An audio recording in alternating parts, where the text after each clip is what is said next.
po tayo dito sa Pilipinas. Naantala ang biyahe ng isang eroplano kanina sa paliparan sa Zamboanga. At yan ay nang umusok habang papalipad na sana. Damay pati ang ilang biyahe kaya maraming pasahero ang naabala. Nakatutok sa GMA News Stringer, JB Francisco. Alas 7 ng umaga ng magkuna ng aming kamera ang umusok na eroplanong ito ng Air Philippines sa Zamboanga International Airport runway. Maya-maya pa matapos uminto, makikita na ang mga pasaherong naglalabasan at nagbababaan.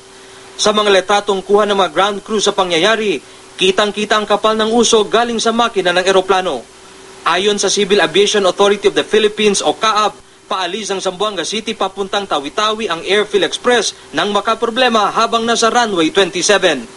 Ang aircraft, the airfield bound for Tawi-Tawi, Sanga-Sanga Airport, was given a clearance to take off. After 180, magti-take off na sana siya. Rolling for take off na siya sa runway 27, almost 300 meters na siya from beginning of runway 27. Nag-emit smoke ng right engine.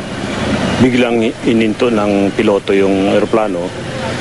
At least na halata agad na may diferensya ang right engine. Agad ipinalam ng piloto sa control tower ang sitwasyon. Mabilis ding dumating ang mga bumbero. Agad din rumesponde ang ground crew ng iba pang airline. Kwento ng isang pasahero. Mag-take off na po. Habang nag-take off po, bigla po kami may narinig na parang may nagputok po siguro. Tapos bigla po may nag-leak na gasolina. Tapos nagtumbahan yung mga tao dun sa likod. Tapos pagtingin po namin sa likod, may nag-ausok po.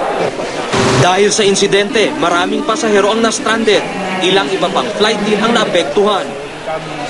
Ang ibang flight nga, may yung flight ng Philippine Airlines bound for Manila, hinold because close ang runway. And the inbound flight from Manila to Zamboanga, yung Cebu Pacific, nag-divert din because approaching Zamboanga na siya, i-diverted to Davao Airport. Hindi tuloy maiwasan mairita ang ilang pasahero.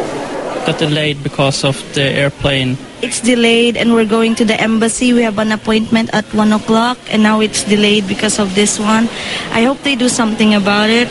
Mahigit na isang oras pagkatapos atakin papuntang tarmac ang umusok na eroplano. Binuksan na muli ang runway ng Zamboanga Airport. Balik na rin sa normal na operasyon. Maghihintay naman ang incident report ang CAAP mula sa Air Philippines Express para sa isasagawa nilang investigasyon. Sinikap din kunin ng GMA News ang pahayag ng Air Philippines. Mula dito sa Zamboanga City, JB Francisco, GMA News.